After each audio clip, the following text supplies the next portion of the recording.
Hello everyone, welcome back to our channel Education Space. I am Divija and हम continue करने वाले हैं वही chapter 2 self and personality, class 12 psychology का ये चैप्टर है एंड ये ऑलमोस्ट सेकेंड लास्ट वीडियो है, लास्ट वीडियो या सेकेंड लास्ट वीडियो। इसमें हम लास्ट टॉपिक करने वाले हैं इस चैप्टर का finally, which is assessment of personality. Simple है, हमने सीख लिया what is self, what is personality. ठीक है, मेरी सारी पुरानी वीडियोस हैं, पहले वो जाके देखिए, उसके बाद इसमें इस वीडियो को देखिएगा। अगर आपने पहले वाला चैप्टर, इसके पहले पार्ट, इस वीडियो के पहली जो वीडियोस आ चुकी हैं वो, और इस चैप्टर का पहले के पार्ट अगर वो आपने नहीं पढ़े हैं, चाहे कहीं से भी पढ़े हो, चाहे खुद से भी पढ़े हो, वो पढ़ लिए हो, तभी आप इस वीडियो को देखना, तभी आप पर्सनालिटी असेसमेंट को देखना। अगर आप सोच रहे हो कि डायरेक्ट सिर्फ ये वाला टॉपिक करके चले जाते हैं एग्जाम में, इससे बेटर है पहले वाला टॉपिक कर लो, बिकॉज ये वाला टॉपिक आपको तभी समझ में आएगा जब आपको पता होगा कि व्हाट इज पर्सनालिटी, पर्सनालिटी किस किसने दी थी, क्या क्या लोगों की थिंकिंग थी, क्या अप्रोचेज हैं, सेल्फ क्या है, तभी आपको समझ में आएगा ये सब। ठीक है, तो without any delay let's start today's video lecture का topic, which is assessment of personality. इसमें क्या है, what is assessment of personality? It is simply that formal effort to understand one's personality.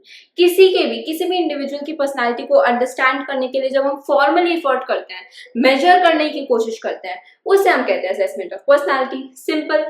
अब क्या है, ये डेफिनेशन आपसे कोई नहीं पूछेगा, you just need to understand it. Next हम पहुंचते हैं कि इसके एग्जांपल्स क्या होते हैं, कि कैसे कैसे हम असेस कर सकते हैं पर्सनालिटी को। इसमें आ जाएगा psychometric test, self report measures, projective techniques and behavioural analysis. हमने साइकोमेट्रिक टेस्ट जो है 11th में भी कर चुके हैं काफी सारे। ऑल्सो ये इस चैप्टर में इन डिटेल ये टेस्ट समझाने रखे हैं, it just in a part of example. हम 3 टेस्ट को, मेजर्स को, एनालिसिस को डिटेल में पढ़ेंगे, या फिर डिफरेंट टाइप्स उसके पढ़ेंगे, which are self report measures, projective techniques and behavioural analysis. अब आपको इस चीज में ध्यान रखना है कि जिसने भी जो भी टेस्ट दिया है ना, वो किसके अंडर आता है, क्या वो प्रोजेक्टिव टेक्निक है, क्या वो सेल्फ रिपोर्ट है। बट वो इजी है, अगर आप समझोगे ना उस चीज को तो आपको समझ में आ जाएगा कि कौन सा किसके पार्ट में आता है। जैसे अगर हम सेल्फ रिपोर्ट मेजर्स की बात करें, क्या समझ में आ रहा है इस वर्ड से? Self report. जब मैं खुद से अपने बारे में, अपने सेल्फ के बारे में रिपोर्ट कर रही हूँ, वो सेल्फ रिपोर्ट है। ठीक है, इसमें जो चेक कर रहा होता है ना, उसके ज्यादा कुछ वो नहीं होता। जब जो आपकी पर्सनैलिटी को असेस कर रहा होता है, उससे ज्यादा रोल जो आपको बता रहा होता है ना अपनी सेल्फ के बारे में, उसका होता है। जैसे ये एल्बर्ट ने दे दिया था, सबसे पहले इंपॉर्टेंट चीज कि ये एल्बर्ट ने दी थी, क्या? सेल्फ रिपोर्ट मेजर्स एल्बर्ट ने दिया था। उसके बाद क्या बात हुई कि स्ट्रक्चर्ड डायरेक्ट मेथड है। ठीक है, इसमें कुछ इनडायरेक्ट वे के क्वेश्चंस नहीं है, कुछ इनडायरेक्ट अंडरस्टैंडिंग नहीं है, सिंपल है, डायरेक्ट है, स्ट्रक्चर्ड फॉर्म में है। मैं पूछूंगी, अच्छा इसका प्रोसेस क्या होता है, एक मैं क्वेश्चन दूंगी, अगर मैं आपका असेस कर रही हूँ पर्सनैलिटी, तो मैं आपको क्वेश्चंस दूंगी एंड वो ऑब्जेक्टिव क्वेश्चंस होंगे। ठीक है, वो सारे क्वेश्चंस ऑब्जेक्टिव होंगे एंड आपको एक रेटिंग स्केल दिया जाएगा। उस रेटिंग स्केल पे आपको वो मार्क कर देना है, जैसे 1 to 5, 1 to 10 ऐसा रेटिंग स्केल मिलेगा। उस पर आपको अपने जो भी फीलिंग्स है, जो भी आपको लगता है, उस हिसाब से मार्क कर देना है। एंड देन आपकी फेस वैल्यू के ऊपर आपके रिजल्ट माने जाएंगे। अब इसमें मेन चीज क्या है, फेस वैल्यू क्या होती है? जैसे अगर मैं बोल रही हूँ ना, सोशल डिजायरेबिलिटी एक वर्ड होता है, which is really problem over here. Self report measures की प्रॉब्लम क्या होती है कि ना, अगर मेरे सामने कोई बैठा है ना, तो हो सकता है ये सोच के कि भाई वो बंदा क्या सोचेगा, मैं अपनी वर्डिंग्स बदल दूं, मैं अपनी थिंकिंग बदल दूं, जो मैं एक्चुअल सोचती हूँ वो ना बताऊं, मैं कुछ और बताऊं, बिकॉज ऑफ सोशल डिजायरेबिलिटी। मैं सोचती हूँ कि भाई मैं बहुत वॉयलेंट फीलिंग्स रखती हूँ अंदर। ठीक है, मैं चाहती हूँ कि भाई मैं उस बंदे को जान से मार दूं, but because you are asking me directly and I have to mark it and I know कि आप पढ़ोगे इस चीज को, then because I want to be desirable socially, I will not I will not give the correct answer. I will give that I will not be violent, which is not the truth. But जो आप check कर रहे होगे ना उस चीज को, तो आप फेस वैल्यू पे लोगे। फेस वैल्यू मतलब जो मैं कहूंगी आप वो बात मान जाओगे, इसलिए इसमें सोशल डिजायरेबिलिटी के चांसेस रहते हैं। इस चीज को आपको ध्यान रखना है कि this is the problem in self report measures. Last thing क्या है, इसके क्वांटिटेटिव रिजल्ट्स आते हैं, क्वांटिटेटिवली मेजर होता है ये। ठीक है, जैसे अगर आपको ये बताया जाएगा कि आप पॉइंट स्केल में, आपको क्वालिटेटिवली नहीं बताया जाएगा कि आप ये बेटर हो इस चीज में वर्स, नहीं, आपको नंबर दिया जाएगा प्रॉपर कि 10 to 1 या 1 to 10 के स्केल पे आप कहाँ स्टैंड करते हो, किस आपकी फीलिंग में या फीचर में, क्या पर्सनैलिटी में आपकी प्रॉब्लम है, 1 to 10 ऑन अ स्केल। तो क्वांटिटेटिव रिजल्ट्स होते हैं। अब हम देखते हैं self report measures different different types के कौन कौन से हैं, किस किसने दिया, उसमें होता क्या है। इसमें कुछ इंपॉर्टेंट है, कुछ नॉर्मल समझने के हैं, तो हम बारी बारी से उन पे आते हैं। तो अब नेक्स्ट आता है Minnesota Multiphasic Personality inventory, MMPI। ये है पहला सेल्फ रिपोर्ट मेजर। ठीक है, ये 2-3 सेल्फ रिपोर्ट मेजर्स हैं एंड ये तीनों ही बहुत इंपॉर्टेंट है। ठीक है, तो आपको याद रखना है, सबसे पहले तो ये कंफ्यूजिंग सा नाम याद रखना है। ठीक है, Minnesota Multiphasic Personality Inventory, in short MMPI। ये किसने दिया था, इंपॉर्टेंट चीज, हैथवे एंड मैकेंजी ने, हैथवे एंड मैकेंजी इन लोगों ने दिया था। कीवर्ड है, याद रखना किसने क्या दिया था। नेक्स्ट इज, उन्होंने किस चीज के लिए दिया था, ये साइकियाट्रिक डायग्नोसिस के लिए दिया था उन्होंने। ये रिपोर्ट किसने बनाई थी उन्होंने, जिससे पता चल सके कि किसी को किसी चीज को अगर किसी को हेल्प करनी है तो किसके थ्रू हेल्प हो सके, साइकियाट्रिक डायग्नोसिस से हो सके। उसका रिवाइज्ड वर्जन, अच्छा अब ये चीज इंपॉर्टेंट है, अगर आप आगे साइकोलॉजी परस्यू करना चाहते हो या even if you are a psychology student, you should know this कि जब भी कोई थ्योरी बनती है या जब भी कोई थ्योरी रिलीज होती है तो उसको टाइम टू टाइम रिवाइज करना पड़ता है अकॉर्डिंग टू प्रेजेंट।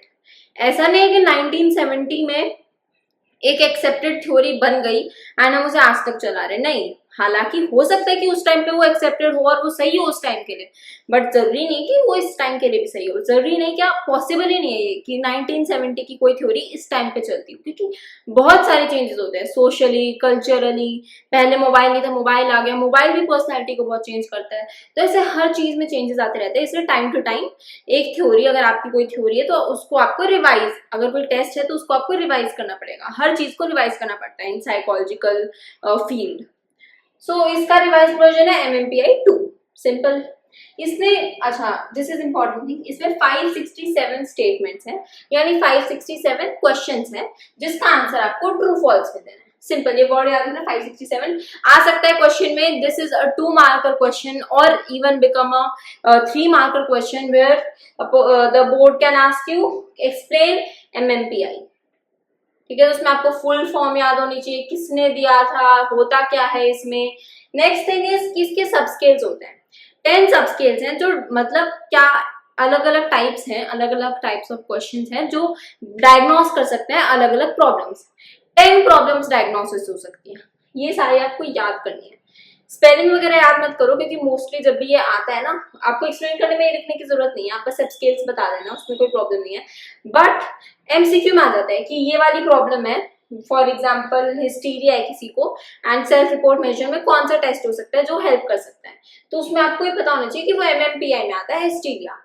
तो ये 10 चीजें आप 5-6 बार से पढ़ोगे, बार बार बोलोगे तो आपको हो जाएगी याद। ठीक है, सिंपल है। Hypochondriasis, depression, hysteria, psychopathic deviate, masculinity, femininity, paranoia, psychasthenia, and then schizophrenia, mania and social introversion. ये सारे आप 5-6 बार पढ़ना एंड आपके दिमाग में होना चाहिए कि अगर आपको ये वर्ड आए तो आपको पता होना चाहिए कि MMPI के अंदर है।